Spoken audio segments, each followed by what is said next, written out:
Bismillahirrahmanirrahim. Assalamualaikum warahmatullahi wabarakatuh. Memulakan kelas kita pada pagi ini dengan membaca kitab Al-Fatihah. A'udzubillahi minasyaitonirrajim. Bismillahirrahmanirrahim. Alhamdulillahirabbil alamin, arrahmanirrahim. Maliki iyyaka na'budu wa iyyaka nasta'in. Ihdinas siratal mustaqim.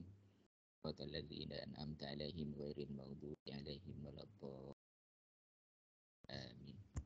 Bismillahirrahmanirrahim. Alhamdulillahirabbil alamin.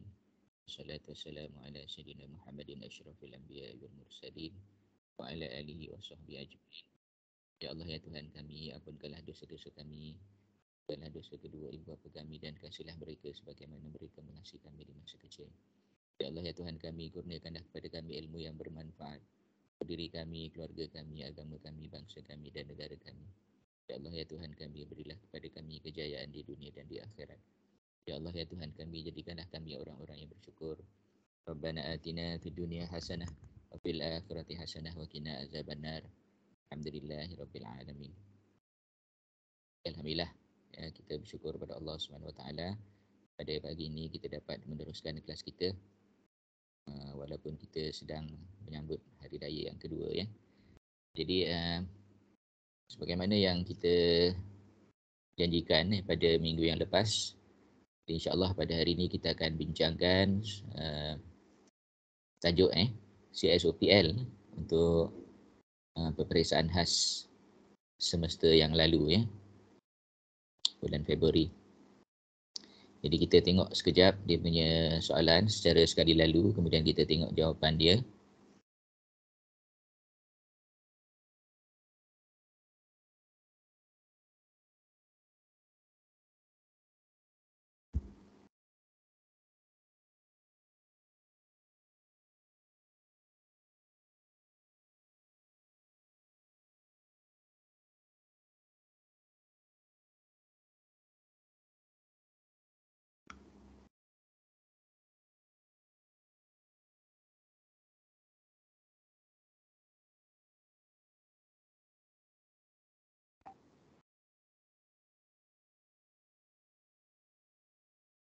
Okey, jadi soalannya adalah berkaitan dengan PLS dan SUS, ya.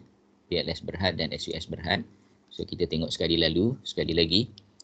The following statement of profit or loss and other comprehensive income and the statement of changes in liquidity extract of PLS and SUS Berhad for the year ended 31st December 2021. Both companies were incorporated in Georgetown, Penang. Okay, so kita diberikan dua statement of profit or loss. Okay, kemudian dua statement of changes in liquidity. Okay, kemudian additional information, ini yang penting. Okay, the following information, is about share capital and debentures of PLS on 1st January 2021. So 1st January 2021 ni adalah, adakah dia merupakan tarikh acquisition? Okay, kita tengok semula di atas. Acquisition berlaku pada, belum disebutkan lagi,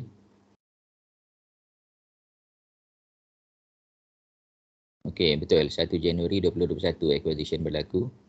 Jadi additional information, the following information, share capital and debentures. Okay, ordinary share PLS 5 million ringgit, SUS 2.5 million ringgit, preference share 1.5 million untuk PLS, SUS 500,000 dan 10% debentures SUS 250,000. Jadi ini untuk memudahkan kita untuk nak calculate dividen lah, ya. Sekiranya ada dividen, information about dividend dalam additional information nanti. Okay, kemudian number 2, on 1st January 2021 PLS acquired 4.5 million out of 5 million. Jadi kita tengok 4.5 juta daripada 5 juta, dia adalah 90% of ordinary share. So NCI kita adalah 10%. Kemudian the acquirer had also purchased 62,500 10% debentures in SUS Berhad on the same date.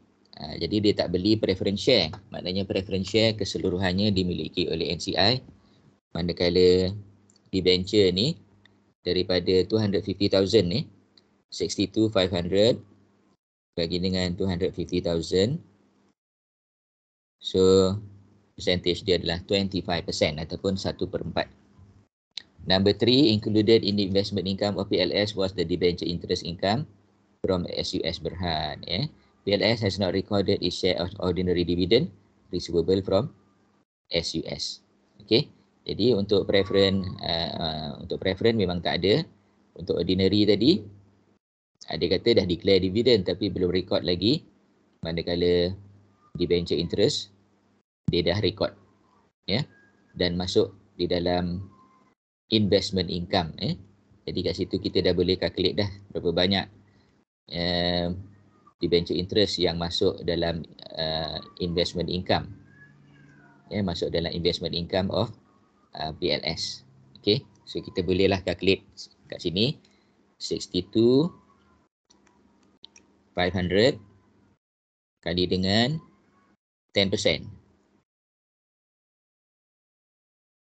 Kali dengan 10% sama dengan 6250. 6250. Okey. Kemudian ordinary pula, nanti kita tengok berapa banyak ordinary dia bayar. So ordinary dia bayar sebanyak 50,000. Ordinary dia bayar sebanyak 50,000. So daripada 50,000 tu 90% belong to the parent. Jadi 45,000 lah. 45,000 yang belong to the parent. Okay. So kita teruskan lagi dengan yang di bawah-bawah lagi. During the year, PLS sold inventories costing 1 million for 1.25 million. And then SUS had not sold any of these goods. Jadi maknanya dia telah mengambil keuntungan sebanyak 250,000 semasa dia menjual dia punya inventory. PLS jual kepada SUS. Jadi kat sini ada 3 perkara. Nombor 4 ni. Yang pertamanya intercompany sale 1.25 million. Yang kedua intercompany purchase 1.25 million. Dan yang ketiga adalah unrealized profit 250,000.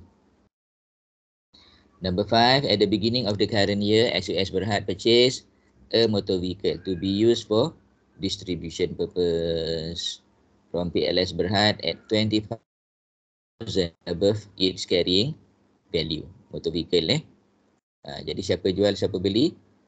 SUS beli daripada PLS. So maknanya PLS lah yang jual. Dan PLS ni ada unrealized profit 25,000. Okay. And this gain or disposal included under operating income. Dia dah catat dia sebagai ada operating income. Kemudian kita kena faham apabila ada disposal at profit ataupun unrealized profit kat sini, maka adalah dekat situ over provided depreciation. Over provided depreciation. Okey, jadi ada dua benda lah kat sini. Nombor 5 ni. Yang pertamanya unrealized profit 25,000.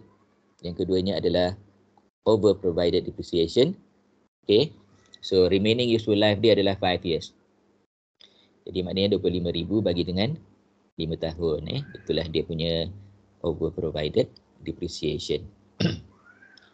Kemudian during the current year, the land of PLS were revalued upward by 200,000. So PLS adalah parent, jadi dia tidak melibatkan NCI. Tidak melibatkan NCI kat situ. Untuk parent saja. Okey.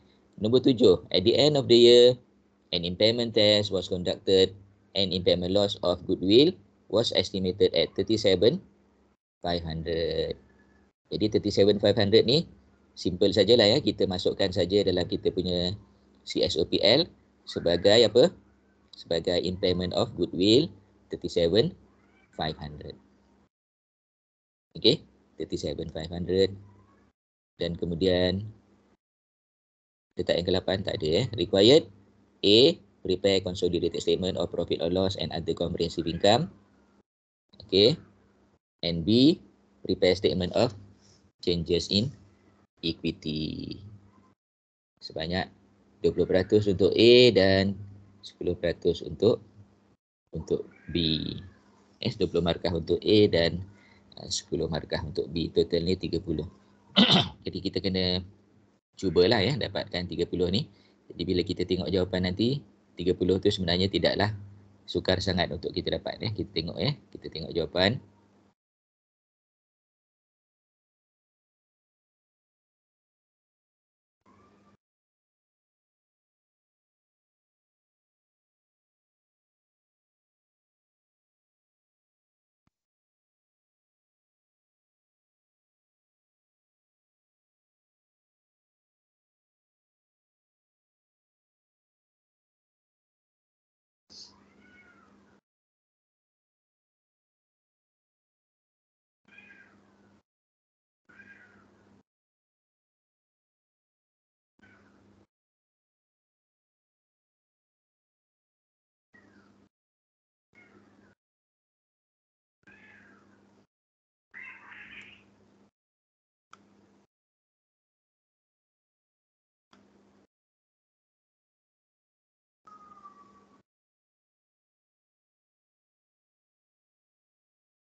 Okey ya. Jadi kita tengok dekat sini.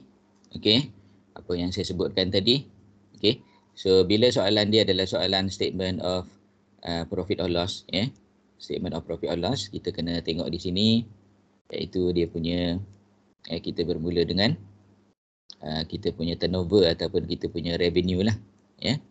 Turnover ataupun revenue ya. Jadi turnover ni kita campurkan turnover of the parent dengan turnover of the subsidiary. Okey, pada masa yang sama kita tolak dengan intercompany sale. Ya, intercompany sale. Okey, 1.25, sorry 125 1,250,000. Ya, 1,250,000. Okey. Kemudian cost of sale, cost of sale kita akan tolak dengan amount yang sama. Sebab apa? Sebab dia adalah intercompany purchase ya, intercompany purchase. Kemudian kita akan add back ya, kita add back kita punya unrealized profit sebanyak 250,000. Okey. Jadi kita dapat kita punya turnover ataupun revenue 7 million, kita punya cost of sale 2.5 million. Okey. So seterusnya kita dapat gross profit sebanyak 4.5 million. Kemudian kita pergi kepada admin expenses. Ya, kita pergi kepada admin expenses. So admin expenses tidak ada perubahan apa-apa ya. Admin expenses ni kita campurkan saja parent dengan subsidiary punya admin expenses. Okey. Kemudian macam saya sebutkan tadi, impairment of goodwill ni kita masuk terus saja ke sini. 37,500. Okey. Tetapi selling expenses tu, selling expenses ni kita kena tolak dengan 5,000 lah. Kenapa kita tolak selling expenses dengan 5,000 ni? Sebab over provided depreciation. Over provided depreciation. So over provided depreciation ni nilai dia adalah 25,000 unrealized profit bagi dengan 5 tahun ya. Okey. Kemudian ada operating income, kita kena tolaklah 25,000 iaitu iaitu apa ni? Unrealized profit ya. Unrealized profit on disposal of motor vehicle tu. Okey. Jadi admin expense kita dapat 475,000, impairment of goodwill 37,500, kemudian selling expenses 307,500. Seterusnya kita ada other operating income, other operating income. Jadi other operating income ni, other operating income kita tolak tadi unrealized profit 25,000 So kita dapatlah 346,875. Okey. 346,875. Okey, kemudian kita ada kat sini Kita dapatlah operating profit 4026,875. Kemudian kita ada investment income. Investment income 38,750. Kemudian kita tolak dengan 6250 6250 ni adalah merupakan debenture interest yang dibayar oleh SAS oleh SUS. Dibayar oleh SUS kepada PLS. 6250. Macam mana dapat 6250? 62,500 times 10%. Okey.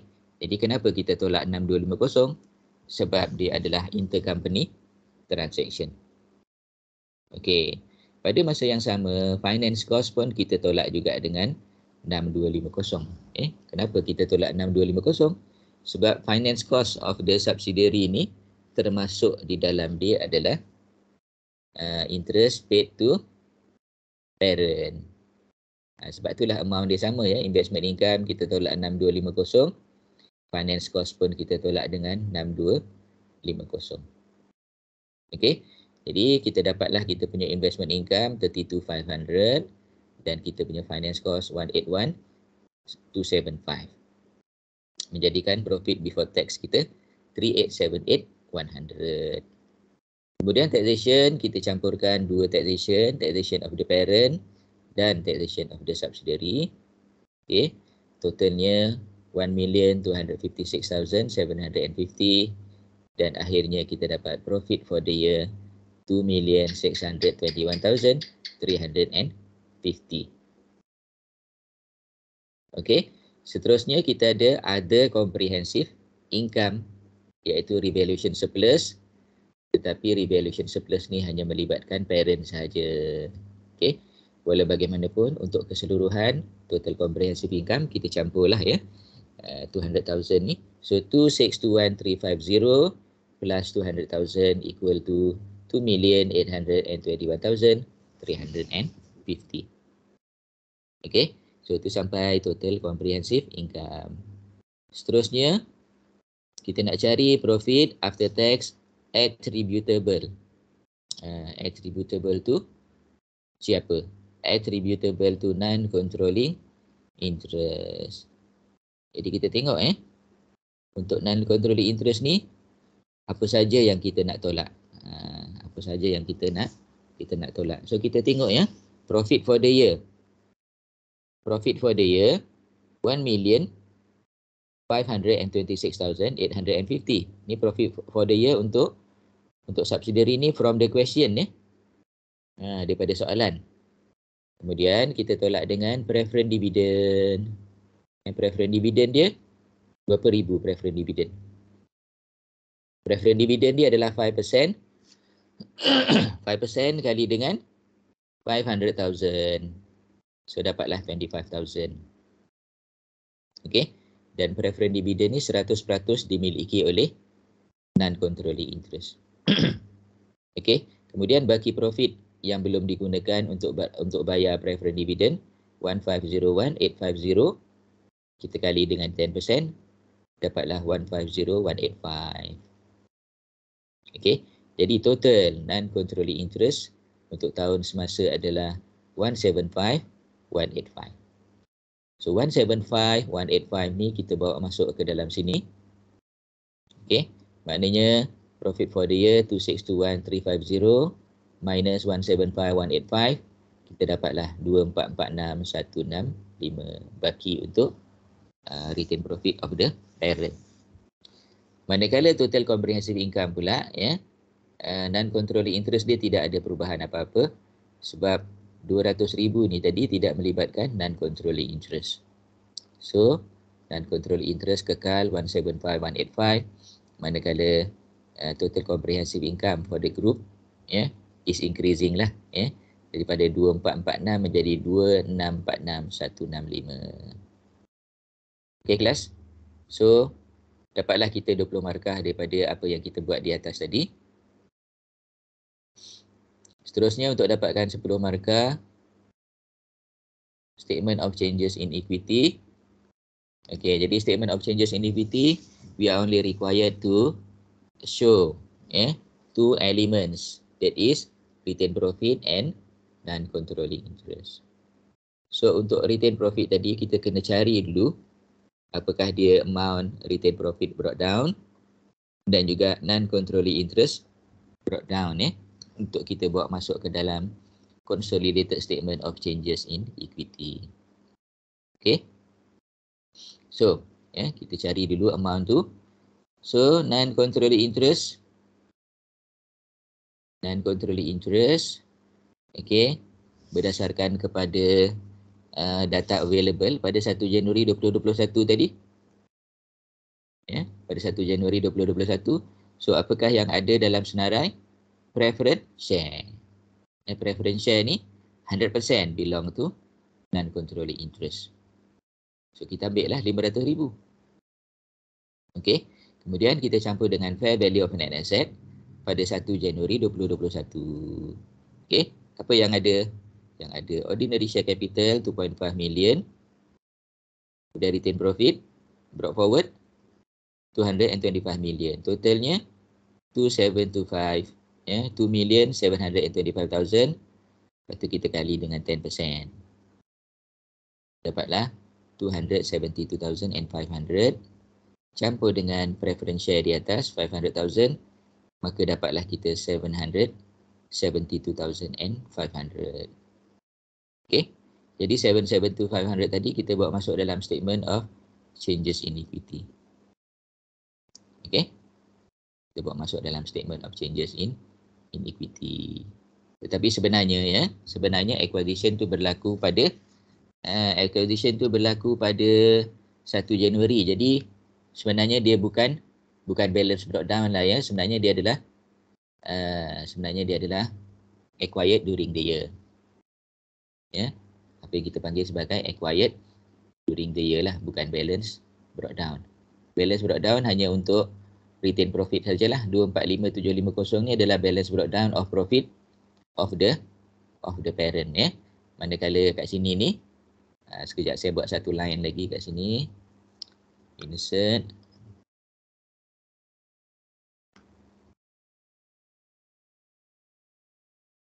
row below. Oh salah, insert row above.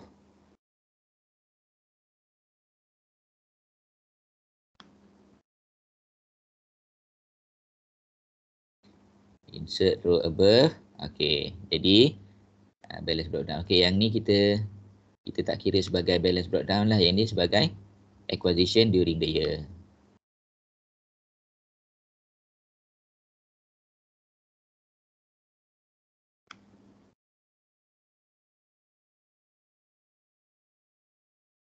Okey, ini dikira sebagai acquisition during the year.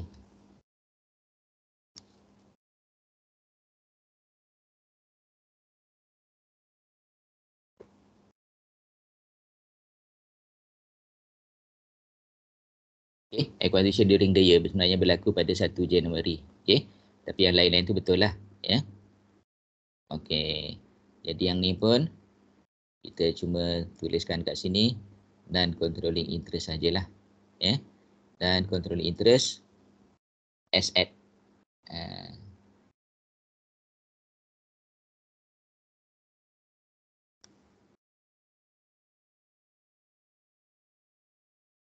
Okay, jadi kita kembali kepada statement of changes in equity tu. Kita kembali kepada statement of changes in equity. Kita lihat kat sini. Jadi untuk retain profit, dia punya opening balance 245,750. Okay, kemudian campur dengan profit for the year yang kita dapat daripada atas tadi. Profit for the year 2,446,165. Kemudian kita ada ordinary dividend Ordinary dividend paid by the parent 50,000, dan preferred dividend of the parent 75,000. Kemudian transfer to general reserve, ya. Jadi transfer to general reserve tadi berapa banyak? Amount dia adalah, okey, untuk PLS 500,000, ya. PLS 500,000 dan SUS adalah apa ni? 750,000 kali dengan 90%. Ya, 750,000 kali dengan 90%. So kita dapat 1,175,000. Okey. Manakala yang ni pula, ya, untuk NCI pula, ya. Kita ada acquisition during the year tadi 772,500.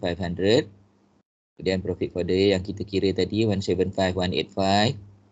Kemudian ordinary dividend, ya, daripada subsidiary, daripada total 50,000, 45,000 diberi kepada parent. Jadi tinggal 5,000 untuk non-controlling interest. Manakala preferred dividend 100% belong to non-controlling interest dan telah dibayar, ya, oleh subsidiary kepada non-controlling interest.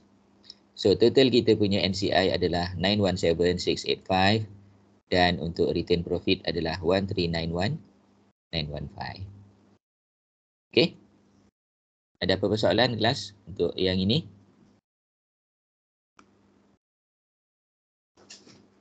No, sir. Tak ada, ya. Okey. Kejap, ya, nak tengok berapa orang ada ni. Ada berapa orang semua ni?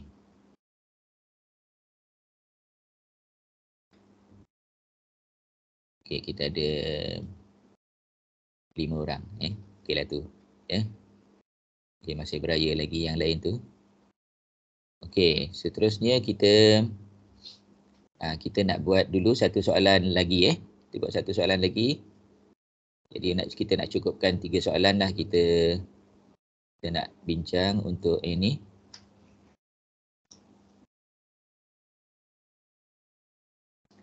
So kita tengok satu soalan lagi. Soalan tu adalah soalan 2 semester lepas.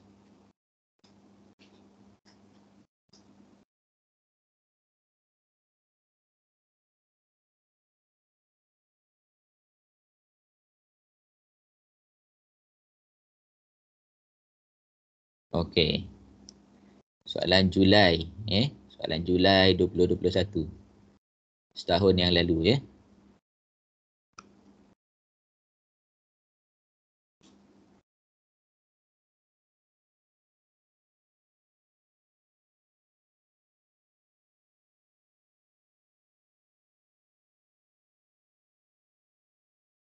Okey. Ya. So inilah soalan dia. Given below were draft statement of profit or loss and statement of changes in equity extracted, for the year ended 31st December 2020 of Balo Berhad and Teli Berhad. Okay, Balo Berhad and Teli Berhad, ya. Okay. Jadi kita macam biasalah, ya, ada revenue dan kita ada cost of sale, kita ada gross profit, kita ada admin expense. Okay, kemudian ada gain on sale of machine kat situ 500. Dalam account tally, dalam account subsidiary ada sale of machine 500. Kemudian ada debenture interest expense. Saya warnakan warna kuning tu. Ada 2,000. Okey, kemudian interest income pula 800.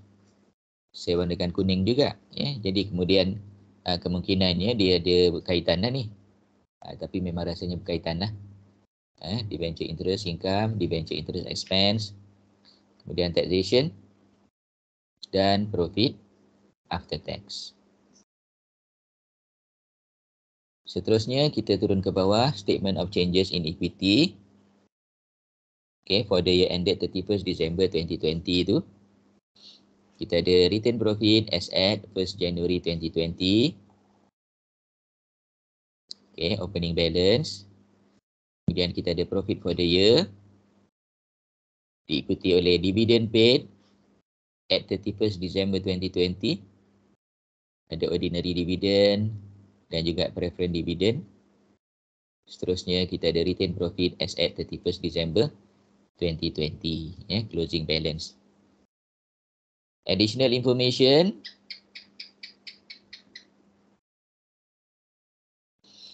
Okay, Balo Berhad acquired 80% of the ordinary shares and 40% of 10% debentures of Teli Berhad on 1st January 2019.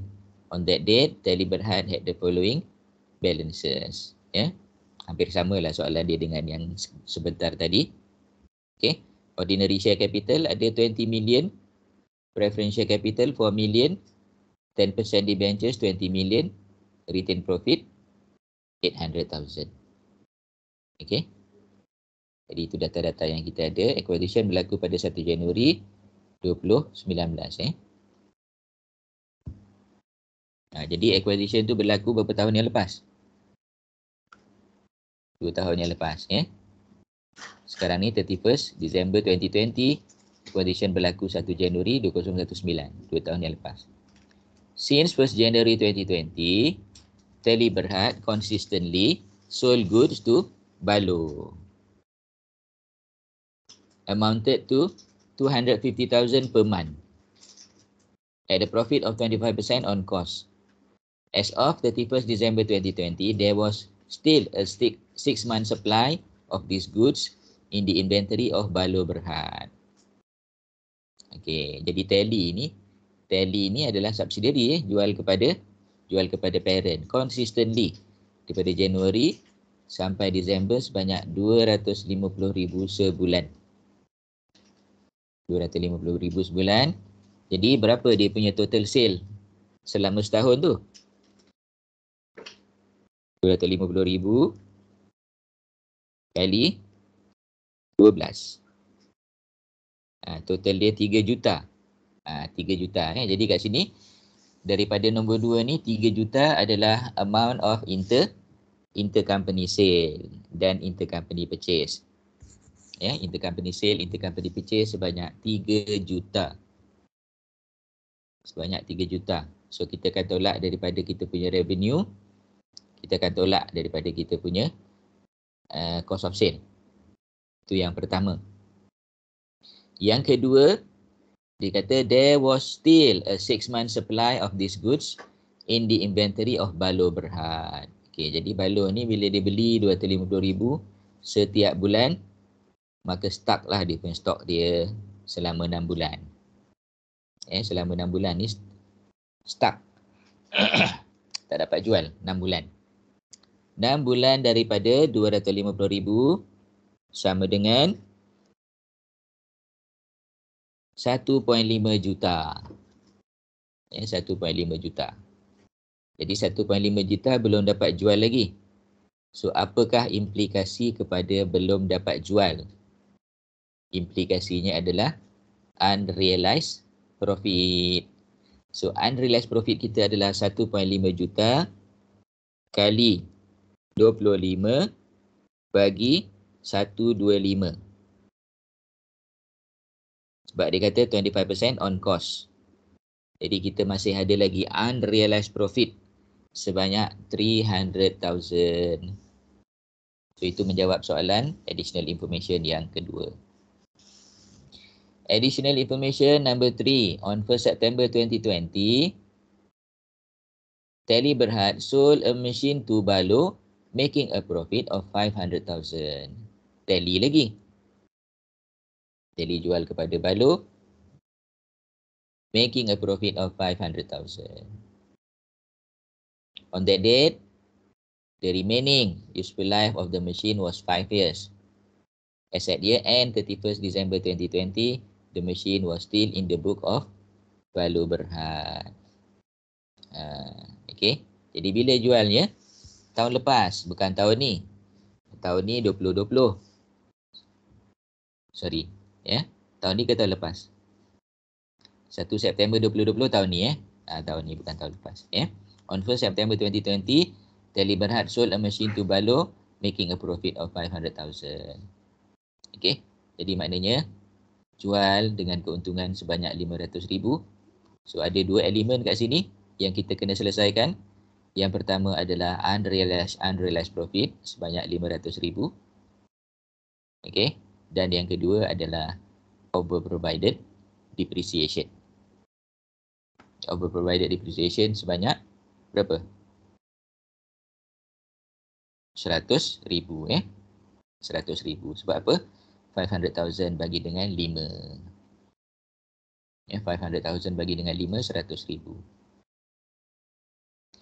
Seterusnya nombor 4. Balo Berhad has not yet recorded the dividend income from Tally.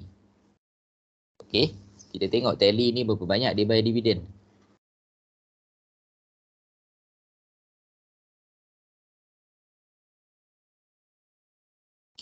Tally bayar ordinary dividend sebanyak 600,000. Jadi 600,000 ni 80% adalah bayaran kepada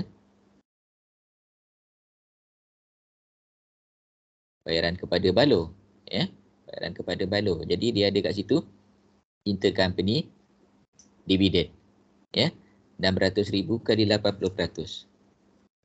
600 kali 80% sama dengan 480,000. Okey, 480,000. Dan preference share tadi, adakah dia beli preference share ke tidak?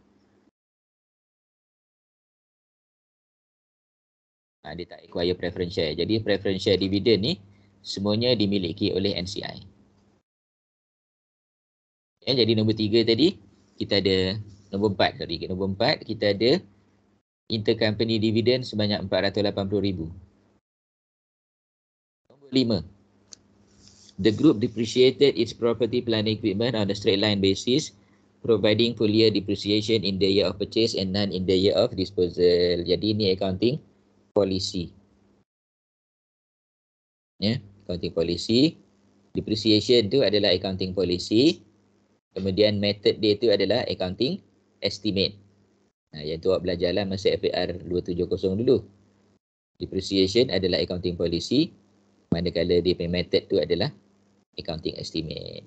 Jadi straight line basis. Straight line basis tu adalah dia punya estimate lah. Okay. Sebab kita boleh juga kita gunakan reducing balance, tapi dia pilih straight line. Okay.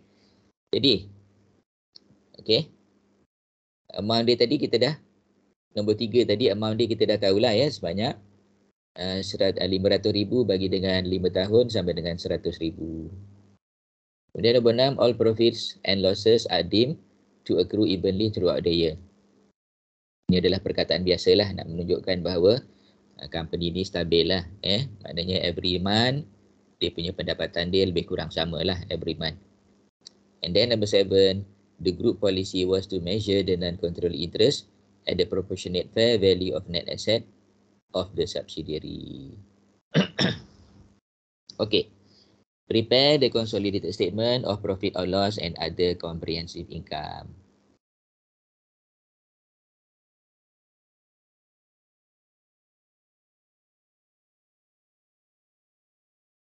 Itu 20 markah. Dan prepare consolidated statement of changes in equity extract for the year ended 31st December 2020, showing the retained profit and non-controlling interest column only. Okay. Jadi, okay, untuk yang ini, kita tengoklah juga kita punya jawapan. Jawapan yang kita ada. Sekejap ya.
Okey.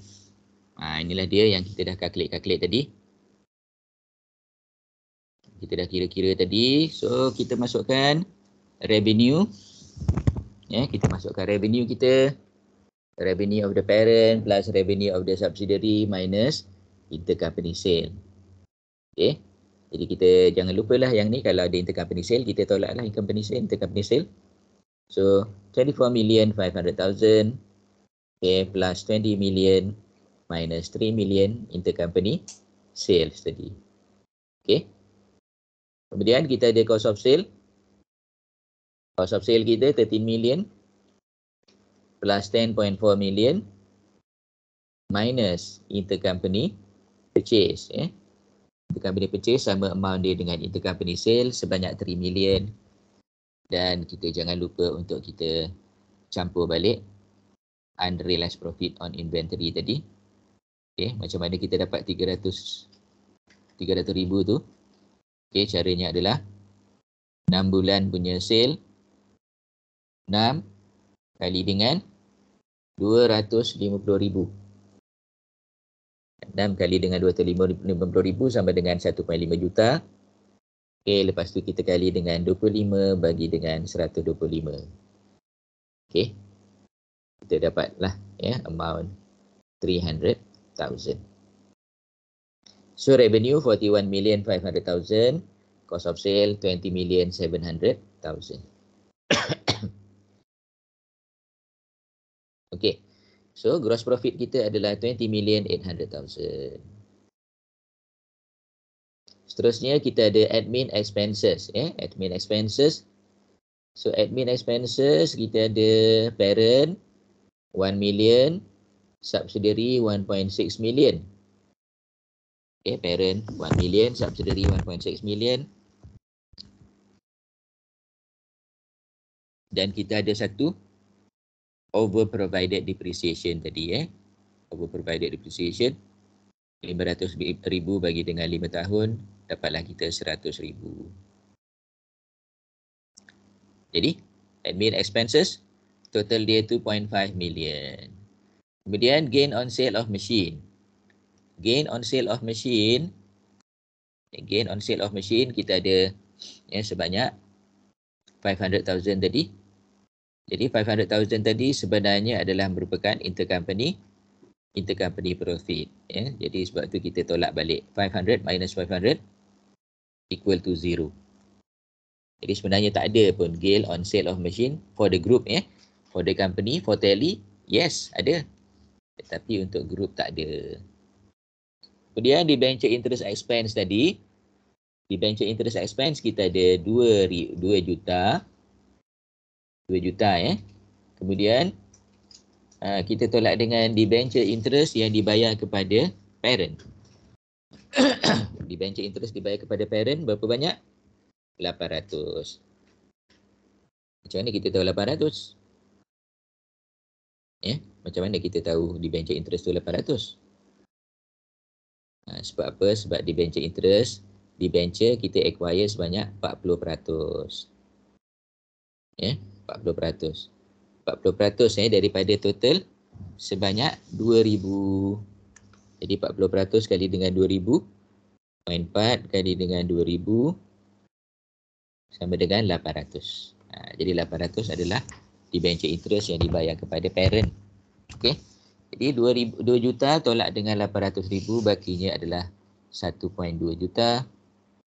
Manakala debenture interest income 800 tu kita tolak dengan 800. So dapatlah kosong.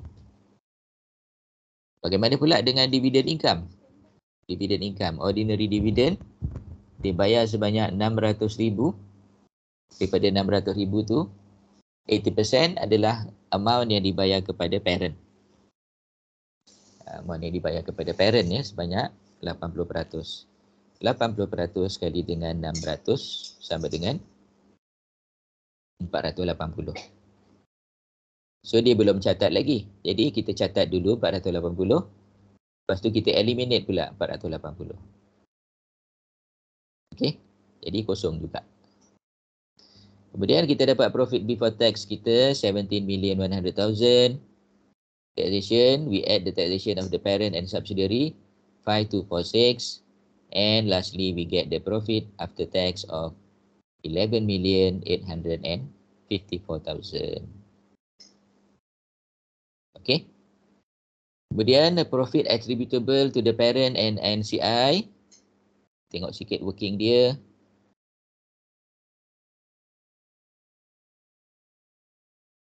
Okay, kita tengok working dia. Profit after tax as per question of tally, 4,420,000. Okay. Kemudian kita ada URP inventory. URP inventory ya. URP inventory ni sebanyak 300,000. Kemudian yang kedua kita ada URP machine, 500,000. Kemudian over provided depreciation, 100. Kemudian preferred dividend, 200. Kemudian profit available to ordinary shareholders adalah 3,520 ya. Jadi preferred dividend 200 tadi semuanya adalah dimiliki oleh non-controlling interest. Manakala profit available to ordinary shareholders 3,520, kita multiply dengan 20%, kita dapat 704. Jadi 200 campur 704 sama dengan 904. 904 inilah 904 inilah yang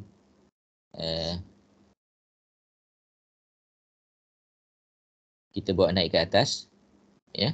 904 ni kita bawa naik ke atas sebagai profit attributable to non-controlling interest. Jadi baki profit untuk parent adalah 10950 sahaja. Seterusnya, okay, kita tengok tadi macam mana kita calculate URP tadi kita tunjukkan URP tadi macam mana kita calculate. Itu dia. URP inventory 250 kali dengan 6 kali 25 bagi 125. Okey. Over provided depreciation 500 bagi 5. Okey. Itu working dia lah Dan di bawah consolidated statement of changes in equity. So, kita bermula dengan retain profit brought forward. Retain profit brought forward. Berapakah retain profit brought forward? Retain profit brought forward as per question 5,120,000. Itu untuk siapa? Itu untuk Balo. Untuk Balo. Untuk tally 1480. 1480 Kemudian tolak dengan pre-acquisition retain profit pada 1 Januari 2019 sebanyak 800. So 1480 tolak 800 sama dengan 680 kali 80% dapatlah 544. Jadi kita punya retain profit brought forward adalah 5120 campur 544. Totalnya je 5664. Okey, 5664. Macam mana pula dengan NCI? Non-control interest. Non-control interest pula pada 1 hari bulan Januari 2020, nilai dia adalah terdiri pada ordinary share 20 million times 20%, 4 million. Retain profit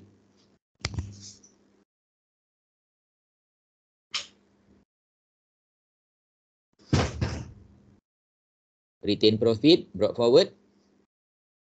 Retain profit brought forward 1480 kali dengan 20% sama dengan 296.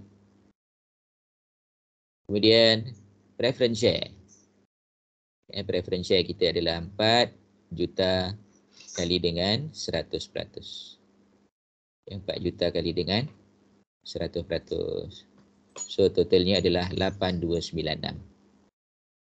8296. Jadi dua angka ni 5664 dan 8296 kita akan bawa masuk ke dalam statement of changes in equity.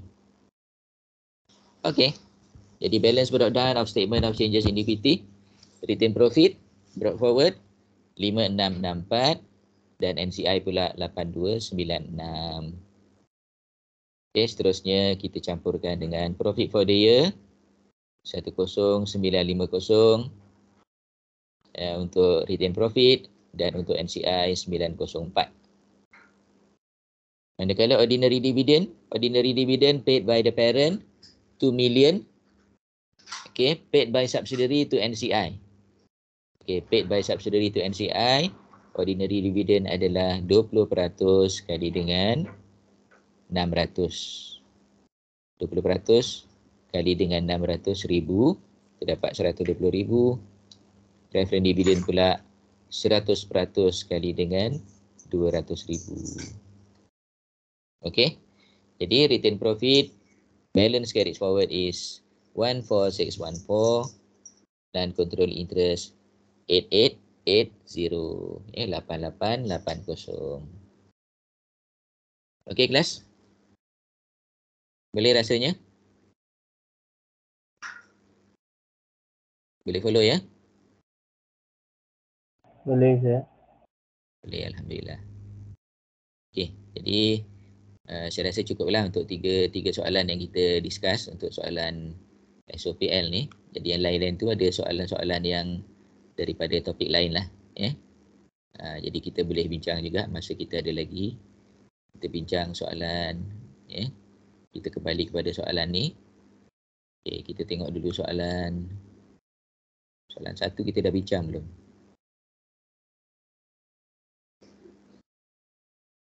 Soalan 1 daripada set ni kita dah bincang belum dulu?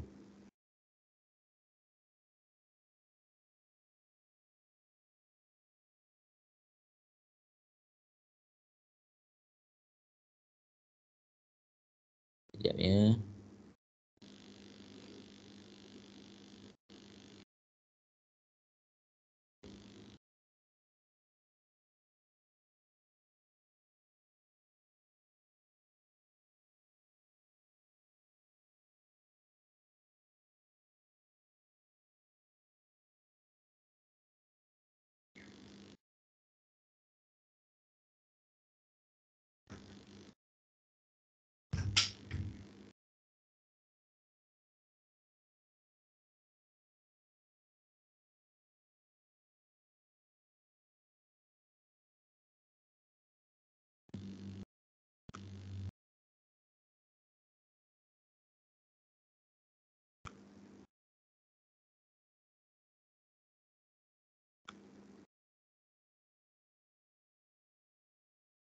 Soalan aman dan sentosa dah bincang belum?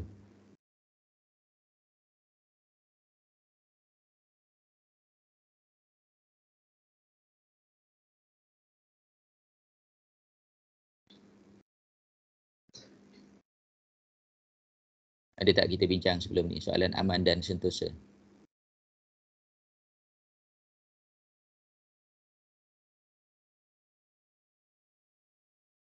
Ingat tak?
Okey, tak apalah, kita tengok jugalah.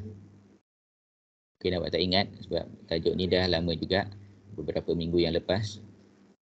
Okey, kita tengok soalan ni, Aman and Sentosa ya. Aman Berhad has expanded its business by investing in Sentosa Berhad. Given below were the statement of financial position of Aman Berhad and Sentosa Berhad. Okey, Jadi ini soalan consolidated statement of financial position Jadi masa tu soalan dia 25 markah. Sekarang ni soalan dia adalah 30 markah lah. Okay. So untuk aman dan sentosa ni, aman dan sentosa kita ada non-current asset. Dan non-current asset terdiri daripada property, plant, investment in ordinary share dan investment in debentures. Okay, jadi property value dia adalah carrying value. Okay, kemudian plant, machinery pun add carrying value. Okay, kemudian yang penting kat sini adalah investment in ordinary share dan investment in debenture. Jadi Aman invest dalam ordinary share dan debenture in Sentosa. Okay, kemudian kita ada current asset, inventory, bill receivable, account receivable, debenture interest receivable dan juga bank. Okay, kemudian equity and liability, ordinary share. The ordinary share of Aman 7 million, Sentosa 2.7 million. Kemudian kita ada non-redeemable preference share. Sentosa ada 400,000. Kemudian ada retain profit, ada general reserve.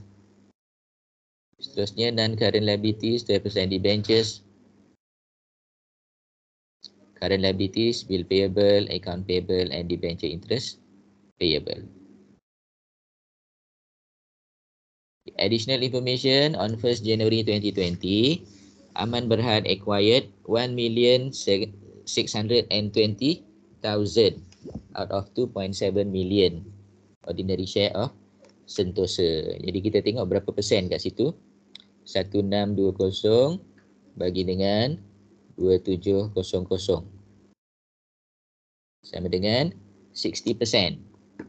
Jadi 60% parent, 40% non-controlling interest. When the retained profit and general reserve of Sentosa Berhad were 100,000 and 120,000 respectively. The consideration was paid in cash. The net asset of Sentosa Berhad on 1st January 2020 was stated in the books at their fair value except for a building 2 whose fair value was 200,000 more than its book value. No adjustment was made in the books of Sentosa Berhad to reflect this value. The remaining life of the building was 25 years.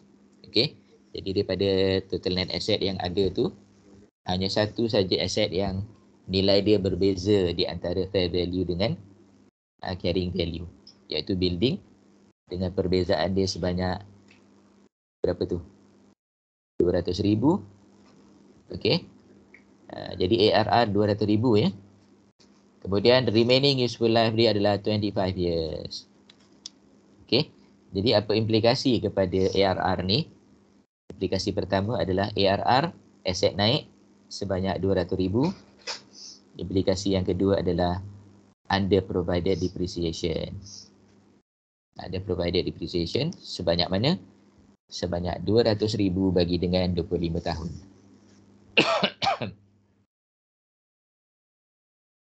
On 1st July 2020, Aman Berhad acquired 50% of the debentures of Sentosa Berhad and paid in cash. Jadi pada pertengahan tahun 1 Julai, Aman dia beli 50% daripada debenture. Kita tengok debenture kat situ ada 500,000.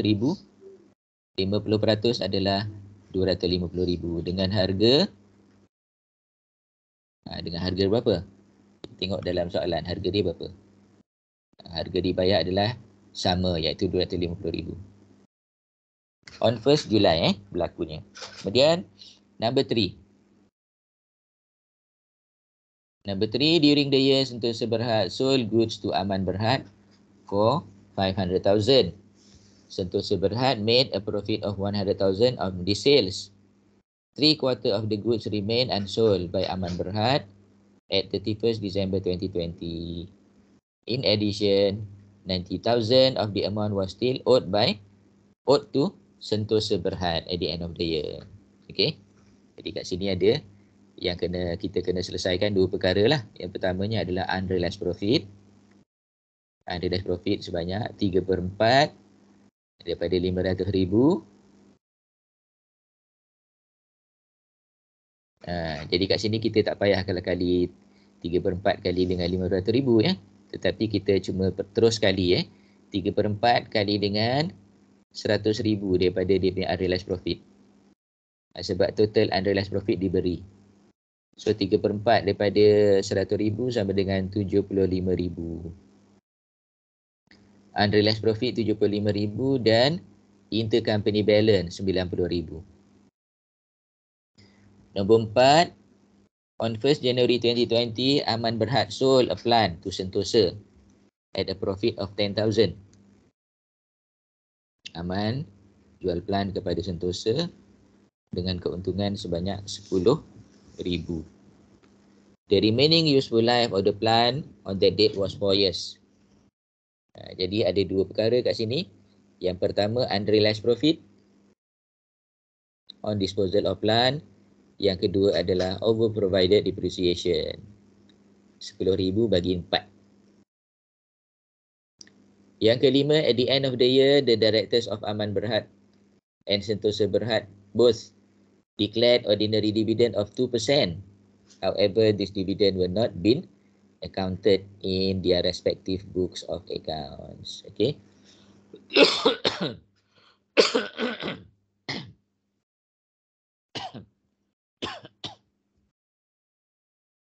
Okay, jadi dua-dua adalah declare dividend sebanyak 2%. Jadi kita kembali ke atas, kita tengoklah berapa banyak ordinary share dia kali dengan 2%. Ordinary share of the parent 7 million kali dengan 2%. Subsidiary 2.7 million kali dengan 2%.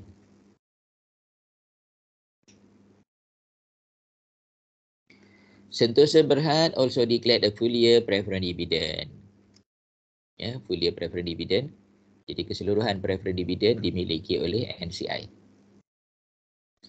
Bills payable of Sentosa Berhad in favor of Aman Berhad. However, Aman has discounted 100,000 of the bills.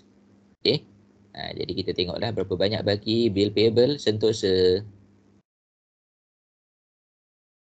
Bill payable Sentosa 177, 100,000 telah dijual. Bakinya 77,000. Nombor 8. As at 31st December 2020, the goodwill on consolidation was impaired by 10%. Jadi kita kena kira dulu goodwill, kemudian kita tengok impairment dia sebanyak 10%.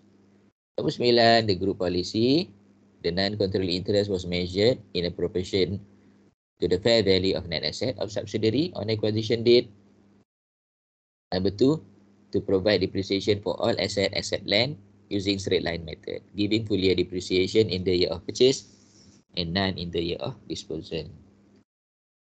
Okay, seterusnya required calculate goodwill or bargain purchase, prepare schedule showing the balance of non-controlling interest, retained profit and other reserve, and prepare the consolidated statement of financial position of Aman and its subsidiary. Okay. Okay, jadi saya bagi pada awak masa 5 minit lah untuk calculate goodwill. Goodwill saja 5 minit. Saya bagi 5 minit untuk calculate goodwill. Okay, sekarang ni pukul 9:11 minit. Saya bagi masa 5 minit untuk calculate goodwill. Kemudian pada pukul 9:16 nanti kita masuk balik untuk kita tengok jawapan yang keseluruhan.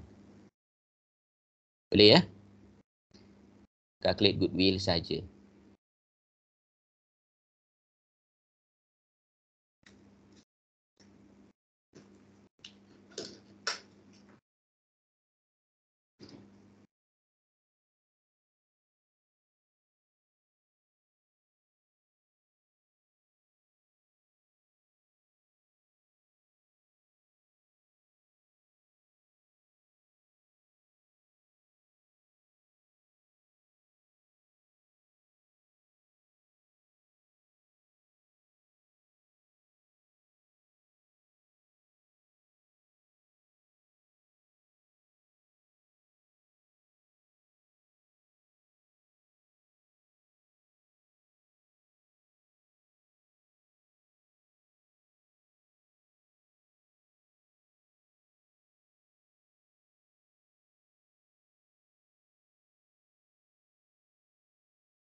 Okey ya.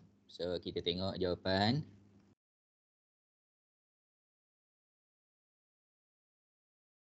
Goodwill ya. Calculation of goodwill. Sama ada kita dapat goodwill ataupun kita dapat bahagian purchase ya. Okey. Jadi mula-mula kita masukkan consideration transferred sebanyak 2,494,000. Okey. Kemudian kita listkan step 2 adalah fair value of net asset. Ordinary share 2.7 million. General reserve 120,000. Retain profit 100,000 and ARR building 200,000. Totalnya 3,120,000. Okey. Daripada total ni kita calculate kita punya non-controlling interest. 40% kali dengan 3,120,000. Kita dapat 1,248,000. So total kita punya fair value of investment 3,742. 3,742,000 compare dengan fair value of net asset 3,120,000. Kita dapat goodwill yang banyak 622,000. Okey, 622,000 dan impact sebanyak 10%. 62,200. Bakinya 559,800. Okey. Kemudian B, step yang kedua adalah to show the schedule of account balance. Schedule of account balance kat sini kita nak tengok nanti. Kita akan dapat group retain profit, group general reserve dan non-controlling interest. Okey. Jadi non-controlling interest on acquisition date adalah daripada calculation of goodwill tadi 1,248,000. Kemudian preferential capital. Preferential capital keseluruhannya dimiliki oleh NCI. Jadi kita masukkan dalam kolom NCI sebanyak 400,000. Kemudian goodwill impairment ni kita tolak daripada group retain profit 62.2 juta. 62.2 juta. Kan 62,200. 62,200. Okey, kemudian kita analyse retain profit of Sentosa. Jadi retain profit of Sentosa tadi carried down kan daripada soalan 570,000. Kita tolak dengan pre-acquisition 100,000. Kena tolak dengan under provided depreciation disebabkan ARR tadi sebanyak 8,000. Kemudian ada unrealized profit on inventory sebanyak 75,000. 100,000 ingat tadi dah? Ingat tak tadi? 100,000 kali dengan 3/4 kan? Kemudian ordinary dividend payable. Ordinary dividend payable adalah ordinary dividend payable sebanyak 54,000 lah 2.7 juta kali dengan 2%. 2.7 juta kali dengan 2%. So dapatlah 54,000. Kemudian preference dividend pula. Preference dividend payable. Okey, preference dividend payable tadi berapa persen kali dengan berapa ratus ribu. Jadi 400,000 kali dengan 10% sama dengan 40,000. Jadi selepas tolak semua tu 570 tolak. Bakinya 293,000. 60% akan pergi kepada group retain profit dan 40% akan pergi kepada non-controlling interest. 175.8 pergi dekat GRP, 117.2 pergi dekat NCI. Seterusnya retain profit of Aman. As per question 960,000 tolak dengan URP plan. URP plan 10. Kemudian campur dengan over provided depreciation of plan 10/4 sama dengan 2.5. Campur ordinary dividend receivable. Ordinary dividend receivable 60% kali dengan 54,000. Ya. 60% kali dengan 54,000. Dapatlah 32.4. Okey, seterusnya ordinary dividend payable sendiri punya. Iaitu 7 juta kali dengan 2%. Sama dengan 140,000. So, return profit of Aman 960 tolak 10 campur 2.5 campur 32.4 tolak 140 sama dengan 844,900. So, 844,900 kita bawa masuk dalam kolom GRP, Group Return Profit. Seterusnya, General Reserve of Ash. General Reserve of Ash, semua sekali 270 masuk dalam Consolidated General Reserve. Manakala General Reserve of Ash pula, ya, opening balance 120. Ya. Closing balance pun 120 juga. Ya, sebenarnya closing balance carried down 120. DOA on the date of acquisition pun 120 juga. Jadi tidak ada peningkatan. Okey. Jadi kita bolehlah totalkan sekarang ni. Group return profit 958.5. Group General Reserve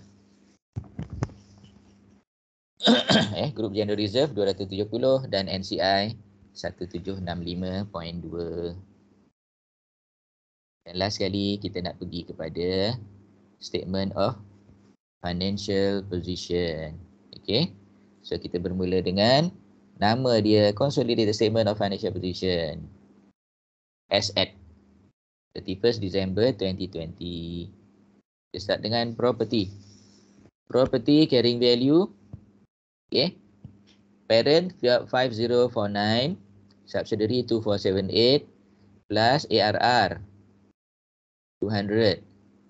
Minus under provided depreciation 8.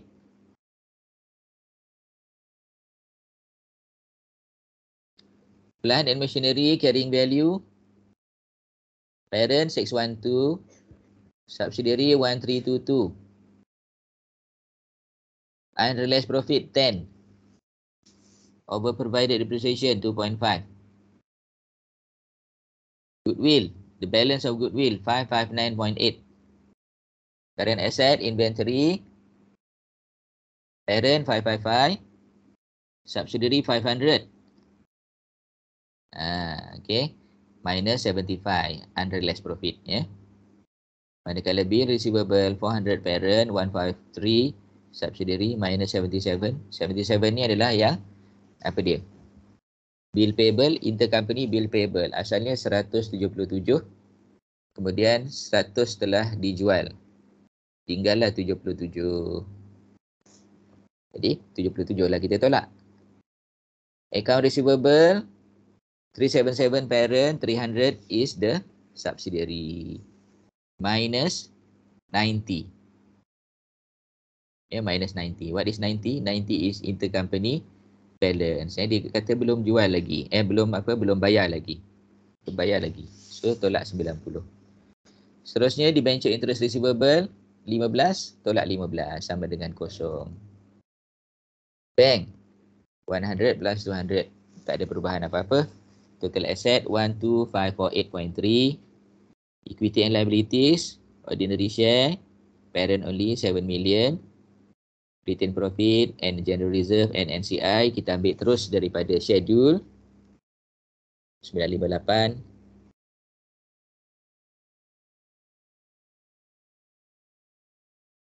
$958.5, 270 dan 1765.2.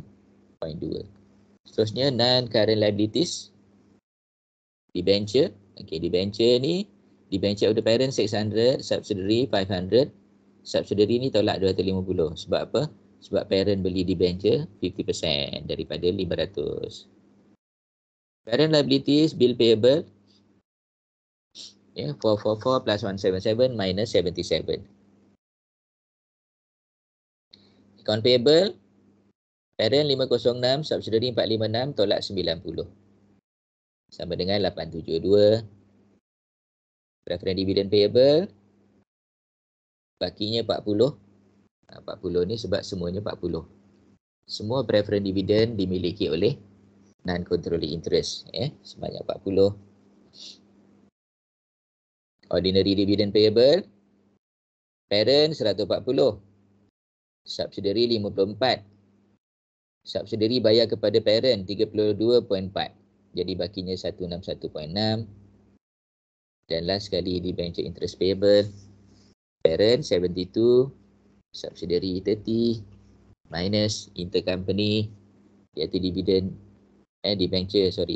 yang dibayar oleh subsidiary kepada parent sebanyak 15. So total equity and liability 12548.3. Okey, 12548.3.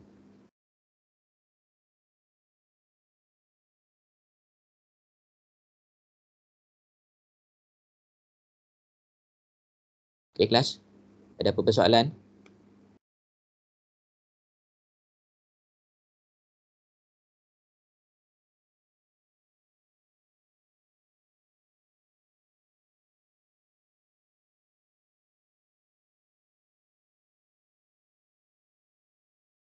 Tak ada?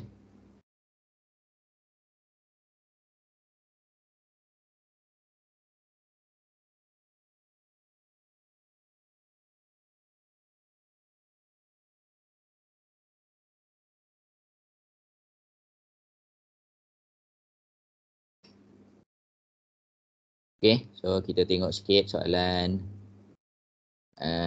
intangible.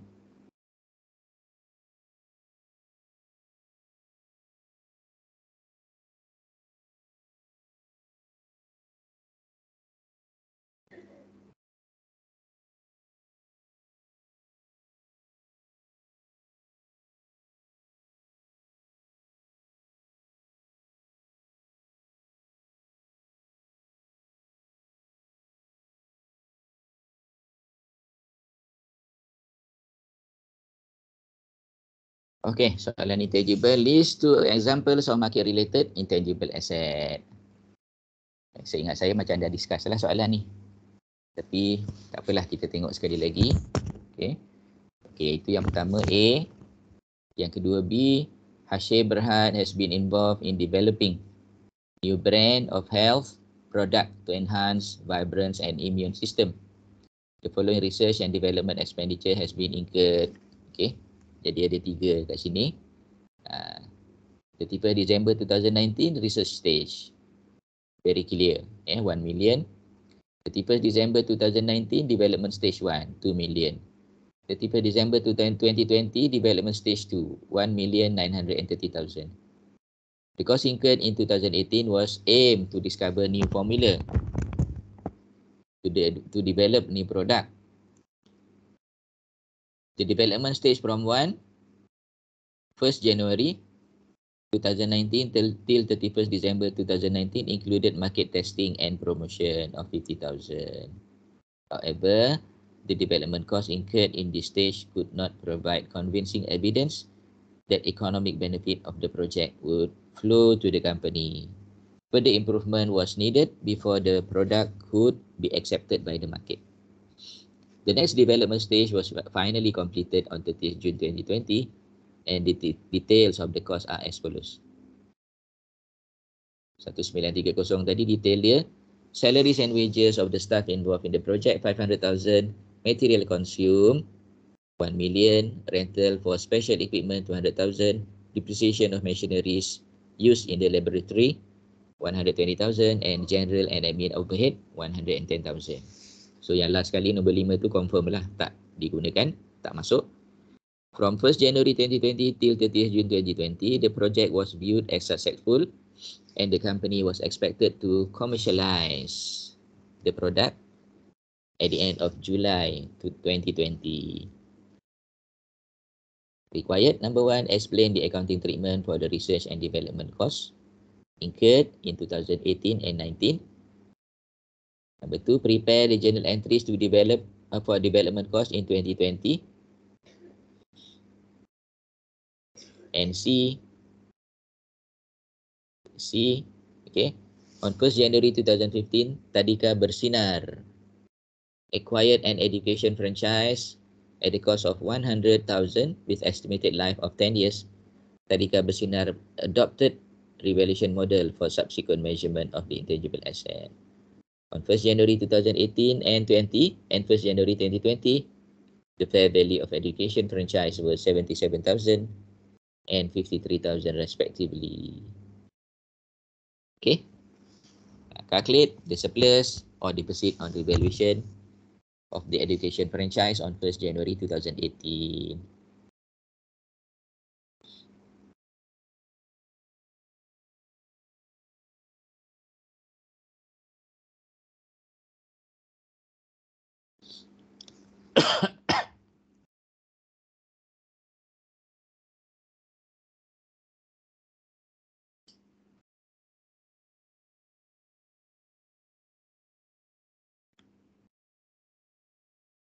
Okay, jadi solution tadi untuk market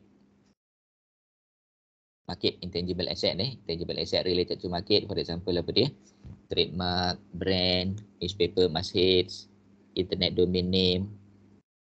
Okay, kemudian accounting treatment untuk yang B tu, apa yang kita nak trade untuk 2018 dan 2019 2018 tu clearly dia adalah research phase. Kemudian 2019 tu masih lagi development phase, tetapi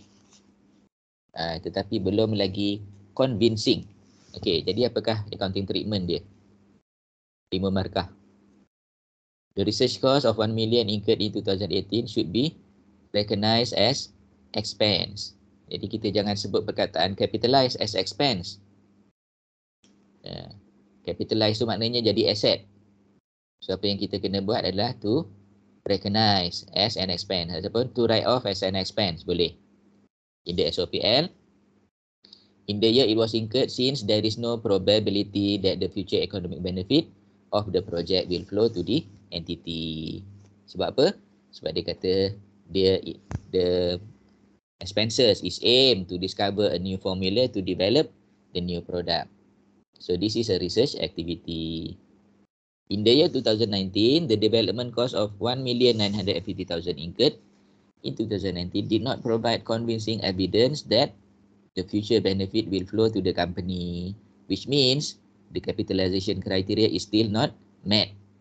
And therefore, the development cost of 1,950,000 and the market testing and promotion cost of 50,000 should be expensed in the statement of profit or loss in the year they were incurred. Seterusnya, journal entries for development cost in 2020. Dekat sini kita kena asingkan lah ya. Ada 110,000 ni kita kena asingkan sebab dia adalah expenses. General and admin ni tak masuk. Jadi debit intangible asset development cost 1,820,000 only. Okay. Sebab apa? Sebab kita tak masukkan depreciation. Depreciation ni bukan cash. Depreciation bukan cash. Okay. 1820 ni termasuk depreciation. Tapi depreciation kita tak kira sebagai tunai. Dia dikira sebagai accumulated depreciation. So debit intangible asset development cost 1,820,000. Credit cash or bank or payables 1.7 million. And credit accumulated depreciation for machine 120,000. Okay. Seterusnya debit SOPL general and admin 110,000. Credit bank, cash or payable. Okay, yang ni memang clearly dia adalah general expenses. Tidak ada kaitannya dengan capitalization of development project. Dan soalan C. Soalan C ni kita nak calculate lah surplus. Surplus pada tahun 2018 dan tahun 2020. Okay. So cost dia adalah 100,000. Ini berkaitan dengan Tadika tadi, dia beli intangible asset ya. Kos dia 100,000. Kemudian accumulated amortization untuk 3 tahun, ya, 100,000 bagi 10 kali 3 sama dengan 30,000. Jadi carrying amount dia 70,000. Fair value 77,000. Surplus on revaluation 7,000. Okey. Kemudian untuk nak calculate yang kedua pula, kita akan bermula dengan fair value 77. Kita tak boleh ambil 70. Kita ambil 77, the fair value as the revalued amount. Surplus on deficit or deficit on revaluation 112020. Okay, revalued amount 77,000.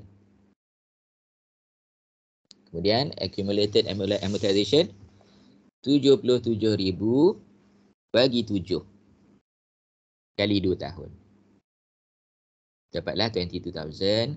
So carrying amount dia adalah 55,000. Fair value 53,000. Apakah jawapannya? Deficit ke ataupun surplus? Jawapannya adalah deficit on revaluation sebanyak 2,000. Okay, deficit on revaluation sebanyak 2,000.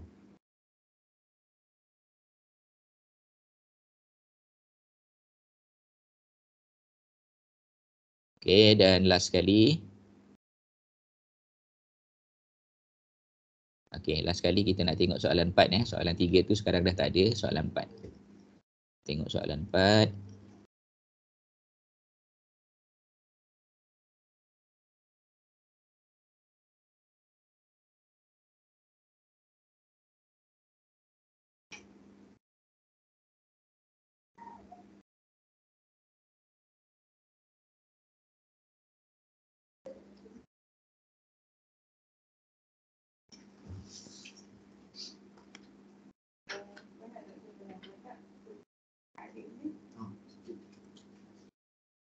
Okey, ini soalan 4.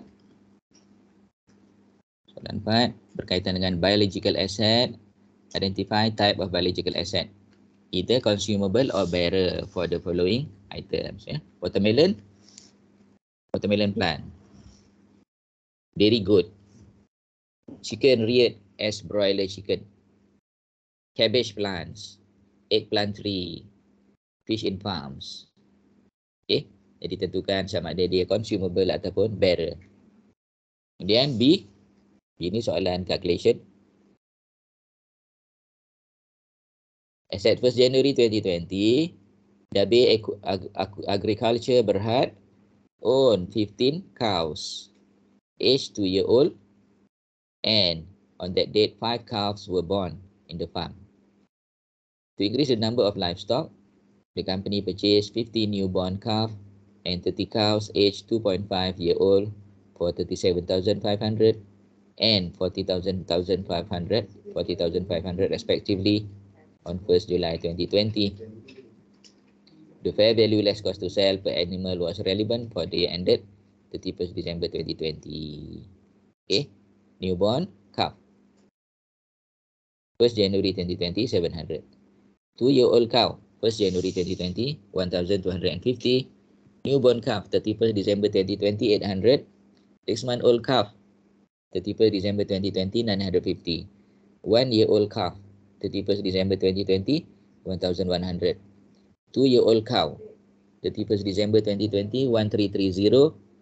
2.5-year-old cow, 31st December 2020, 1,430. And lastly, 3-year-old cow at 31st December 2020, 1,510.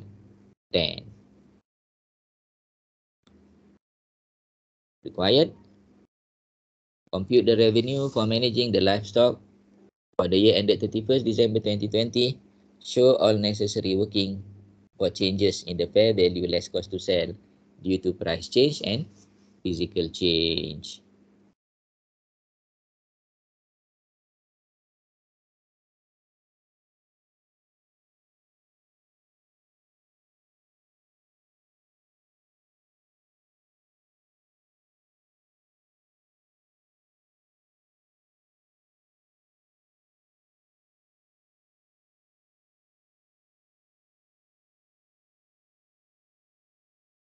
Okey. Jadi binatang dan tumbuhan tadi dikira sebagai apa? Okey, watermelon consumable. Dairy goat, barrel. Chicken reared as broiler chicken, consumable. Cabbage plant, consumable. Eggplant tree, consumable.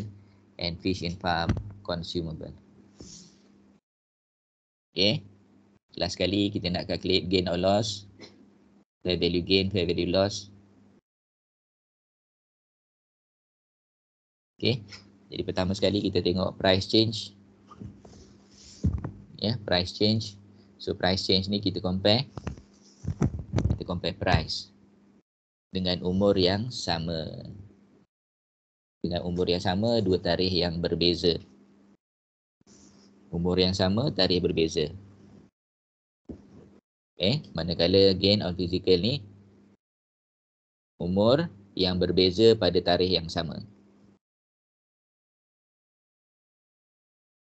Okay, so the first one is 2.5 year old. Ada 30 ekor. Okay, 30 ekor. 1 Januari dengan 31st Disember. Okay, kita nampak perbezaan kat situ. 1430 dengan 1350. Beza dia RM80. Kali 30 sama dengan 2,400. Kemudian 2 year old ada 15. Okay, 2 year old ada 15. Dengan comparison price 1330 dan 1250. RM80 juga. 1,200. Newborn. Newborn. Okay. Ada 5 ekor. Dengan comparison harga 800 dan 700. Beza dia 100. Sama dengan 500. Dan newborn purchase. Tadi newborn. Ini newborn purchase 50. Okay. Kemudian dia punya comparison price dia. Okay. 800 dan 750. Total 2,500. Jadi total fair value gain because of price adalah 6,600. Manakala because of physical change, yang pertama from 2 year old to 3 year old ada 15 ekor. 31 Disember 1510, 1 Januari 1330. Banyak beza dia tu, 180.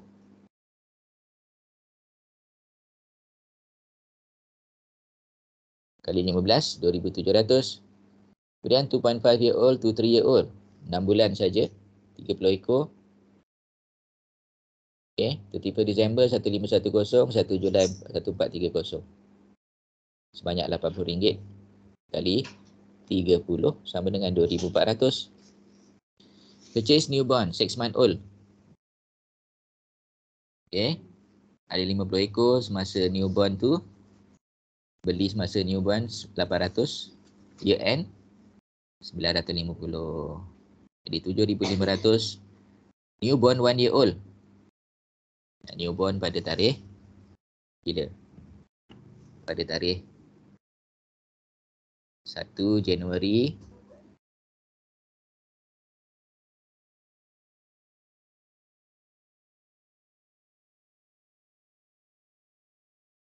1 Januari kepada 31st Disember. 1,100 tolak 800. Jadi bezanya 300 kali dengan 5, 1,500. Dan newborn newborn ni maknanya pada tarikh dia lahir mula-mula kosong, lepas tu exist. Jadi 5 kali 700 sama dengan 3,500. Total fair value gain because of physical change 17,600. And the total revenue is 6,600 plus 17,600. Total 24,200. Okay kelas. Jadi saya ingat setakat tu sajalah kelas kita pada pagi ini. Ada apa-apa soalan berkaitan dengan perbincangan kita pada pagi ini?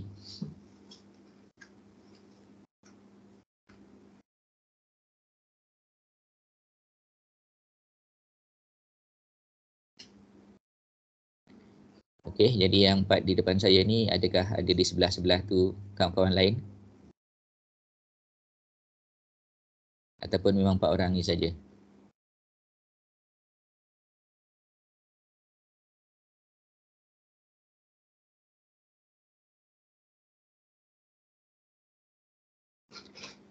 Okey, Seorang. kita ada seorang saja. Okey, jadi kita akhiri kelas kita pada pagi ini dengan surah Al-Asr. Bismillahirrahmanirrahim. Wal 'asri innal insana lafi khusr illa allazina amanu wa 'amilus solihat wa tawassaw bil haqqi wa tawassaw bis sabr. Assalamualaikum warahmatullahi wabarakatuh. Thank you, sir.